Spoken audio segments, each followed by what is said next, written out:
Welcome to the show. It's Dr. Vibe here, and wherever you are and however you're listening to us, we are speaking it that you're blessed and highly favored, and we're looking forward to the guests we have on our show today. He's very tight for time, but he has made time, and that's the most important thing. We have on the line with us Walter Fields, who is the executive editor of NorthStarNews.com, great publication online that I strongly recommend that everyone take a look at, read, and think what's being put online by our people, for our people. Walter, how are you today? Good, just fine. How are you doing? Blessed and highly favored. And I know because you're sort of short for time, we'll get somewhat right into it, but if you can just give a little background about North Star News, its vision, how it came into being, and then we'll go further. Sure. NorthStarNews.com was founded in 2002 by myself and two other gentlemen. It was really created out of an experience that two of us had as on-air contributors for the MSNBC cable news channel here in the United States. We were two of the original contributors that NBC hired when they first launched the cable network, and we felt that there was an opportunity to provide an online news service specifically targeting the African American community. So we created North Star. And what we've tried to do is really be a source of credible information, factual information, to really motivate our community to be civically engaged. Excellent. Well, let's get right into the crust of the discussion. And basically, I think about calling this episode America, What's Next? As we were getting ready to do this interview, you had highlighted that the last few weeks and months in America has been quite interesting, challenging, thought-provoking. So, and especially now since the budget, or I can't remember what they call the ceiling, has been approved, and everyone has an opinion on it. So why don't you take us through what's been going on the last few weeks from your thought process, and why was it good what was approved? What is not good? Go ahead. Well, over the last 2 weeks, what we've seen happen here in this country is that the United States has a serious deficit. That's an accumulated deficit over a number of years. It's about $13 trillion. We have what's called the debt ceiling. It is the maximum amount that the government can expend to pay its ongoing financial obligations. We were in danger of hitting that limit. And unless Congress authorized and the President signed an extension of the debt ceiling, the United States would have gone on default on its financial obligations, which literally means we would not have been able to pay our bills. And that includes bills to our government employees, to the members of the military, to support all of our government programs. But what transpired over the last 2 weeks was a real debate that's not over. It's really about what the proper role of our federal government should be. Conservative Republicans in the United States Congress have been fighting for massive spending cuts of domestic programs, whereas President Obama has been pushing for what he calls a balanced approach, a combination of spending cuts and raising taxes on the wealthiest Americans. The deal that was cut this past Sunday is a deal that will cut about $1.5 trillion of that deficit over 10 years. Now, it's only part one. Part two is to come, and part two is going to be a real confrontation, because part two debate about what priorities should be. Many of these programs that are in danger of being cut are programs that over decades have really helped provide African Americans, other minorities, and women an opportunity in this country. If those programs are truly pared back, there is a real danger that those groups, blacks, Latinos, Asians, women, will suffer disproportionately, and that will lose all of the progress that we've made over the last 40 years in creating a more equitable society here. And thank you very much for giving a very good, concise, description of what's been going on. We could go on for miles and miles about this, but here's a question I have. How did it happen that there were no tax increases for the wealthy Americans? Well, when President George W. Bush, President Obama's predecessor, was in office, he instituted a massive tax cut that literally reduced the tax burden on the wealthiest Americans. By doing that, he created a bigger hole in our deficit. President Obama attempted to eliminate those Bush-era tax cuts, but was unsuccessful. And one of the things that he is going to be pushing for in the next round of deficit reduction is the elimination of those tax cuts, as well as a restructuring of the United States tax code. Because at the present time, it is truly inequitable, because you have people in this country that are worth multi-millions and billions that aren't paying their fair share. Some of those people, ironically, have actually said, tax us. They have come out and said, we should be taxed because we have the privilege of earning the type of money that we've earned here in the United States. And all polling shows that about 67% of all Americans agree with the president on this issue, that there should be tax increases for those in this country who are higher income earners. So it seems that a majority of Americans agree with this wealthy group, the 1%, the have-gots. But how come it didn't get passed? Well, the politics in the United States is such that depending upon the composition of Congress, and right now we have a two-house Congress. We have a Senate and a House of Representatives.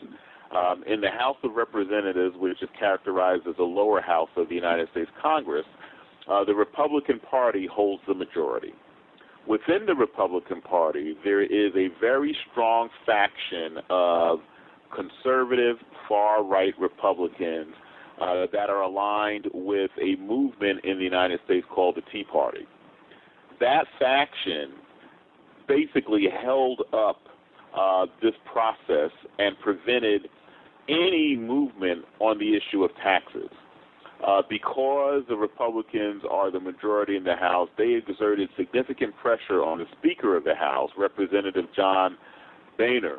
And the Speaker really could not move without having that faction supporting his efforts in the House of Representatives. In the Senate, the Democrats are the majority, but they're a very slim majority. So the president isn't working with a Congress that is necessarily in sync with his agenda.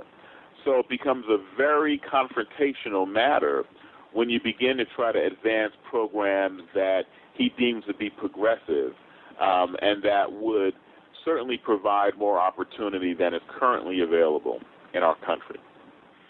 When you look to what has happened over the last few weeks, does it show you that America is a very divided society? Oh, we're an extremely divided society. In fact, we're probably as divided a country as we were during my childhood in the late 1960s and early 1970s during our civil rights movement. Unfortunately, what has happened in the United States is that we have gotten to a point now where there is a large segment of this country that has abandoned sort of our commitment to equality. So what we're witnessing in Washington, D.C. really is being played out in pockets across America. And it's a very frightening proposition when you think about the history of our country, and particularly the history of the African-American community, that in the 21st century, we now seem to have some of those recurring themes about who truly is an American playing out in 2011. So with America looking like it's at a crossroads, what do you feel is the future for Barack Obama for his re-election campaign? Well, he's certainly going to face a tough re-election campaign in 2012. If the election were held today, I would still think he would be reelected because the Republican Party is truly a fractured party, and they are at war with themselves as much as they are with the Democratic Party. The challenge to this president is that he assumed office right at the height of a historic recession in the United States. We have millions of Americans who are unemployed. We have an economy that's not producing jobs. We have some of the highest unemployment rates since the Great Depression. And for the African American community, we truly are in a depression. Our unemployment numbers are similar to what you'd experience during a depression. So the president certainly has his challenges, but I think because of the fracture within the Republican Party, that this president can be reelected, but it's going to be a very tough fight. Do you feel that, well, it's an obvious question, obviously, why or what can African Americans do, especially African American men, because from my research, the unemployment rates with African American men are serious. You're absolutely right. What needs to be done either from a government level, and what also can African Americans do to improve this situation? Well, I think one of the keys in the future is going to be really embracing education. The economy that we have in front of us now is really a knowledge-based economy that requires education and advanced training. And so the black community in the United States is really going to have to embrace education as a priority issue for our community. For African American men, it's a different challenge. We have some of the highest incarceration rates among developed nations. We have a huge problem with young black men dropping out of school. And then we also have a problem of violence in our communities because of the proliferation of gangs. So for African American men, it's going to require a combination of government intervention and private sector intervention in order to produce jobs that black men can hold, as well as to improve public education so that young black men can receive the education and training that they will need to be able to compete in the 21st century global economy. The community as a whole, I think, has to sort of take a page from history and understand that our destiny is in our hands. So in many ways, we have to go back to a period of time when we were willing to challenge the status quo, when we were willing to protest our concern over being denied opportunities in our society. And I think we have to also embrace our community and work hard at the lowest levels to improve the quality of life so that our children truly have a chance to succeed. It's interesting you're mentioning that there has to be help from the public sector and the private sector, and I get concerned because with the way that government funding is going in the U.S. after this bill passed, there's going to be obviously reduced money spent on education, and the private sector hasn't, maybe from where I'm sitting, I don't know, but they don't seem to be as willing as they could be or should be to help out black men. Oh, no doubt. And that's why I think we have to accept the fact that we have a real fight on our hands. I think one thing that we have failed to do over the last 30 years is to really organize and be assertive. We have an opportunity in this country because of the demographics and the changing demographics of America. Probably within the next 30 years, certainly probably within my lifetime, the United States is going to be a nation where people of color, African Americans, Latinos, and Asians are going to be the majority. And that's already happened in several cities in the United States. So we're beginning to see a transition from a predominantly white society to a society where people of color are in the majority. But we have to learn how to be a majority, and we have to behave like we're the new majority, and we have to be aggressive, and we have to be strong advocates for those things that we know will improve conditions in our community. So while you're seeing cutbacks in government funding and you're seeing a reluctant private sector, those circumstances can change. And we saw how circumstances could change in the 1960s in the United States when African Americans, truly a minority then, worked hard and really were strong advocates, and a civil rights movement forced this nation to change and institute laws that enforced our Constitution. So while we have these huge hurdles to overcome, they're not impossible to overcome. And I think what we're beginning to see in our community is a reawakening of the necessity for us to be engaged politically. I was just going to ask, what is it going to take to get African Americans more involved? Because I just read and I see things aren't getting any better, but I'm not seeing the reaction or the emotion from African Americans, and we only can hope and pray that there is some fight back, for lack of a better term. Well, I think there is, and I think, I would caution people not to necessarily take what they read in the U.S. media or what they see through U.S. news on television as an indication of the true sentiments of African Americans.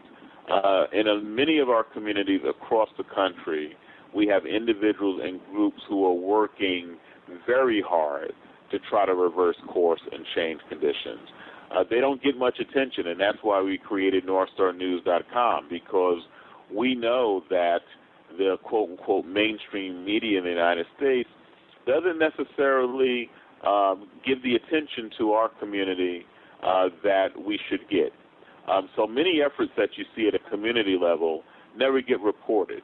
But there are, hundreds of instances of African Americans, organizations, churches, individuals who are doing all that they can, from trying to stop violence in the community, to improving public education, to trying to train people so that they'll be prepared for jobs when they become available.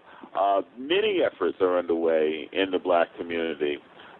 The challenge that we have now, though, is to sort of connect the dots and create a national movement for change. I have two last quick questions for you because I know your time is short. First of all, when Barack Obama was elected, one of his main platforms was change.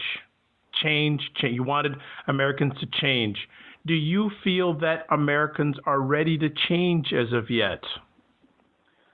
I think many Americans are. I think the challenge that we have right now are the deep economic problems that are confronting this country. It's difficult to think about change when you're trying to save your house, or when you're trying to pay your health insurance, or when you're trying to pay your child's education. It's very difficult to think about change during tough times. And so I think the president's message was right on target, and I think people received that message. But unfortunately, that message coincided with one of the worst economic periods in our country's history. So the first priority, I think, for most Americans is to get back on their feet and to become more financially secure. And I think once that happens, you'll see more people receptive to the type of change that the president envisioned when he was a candidate, and certainly in his inaugural address. Okay.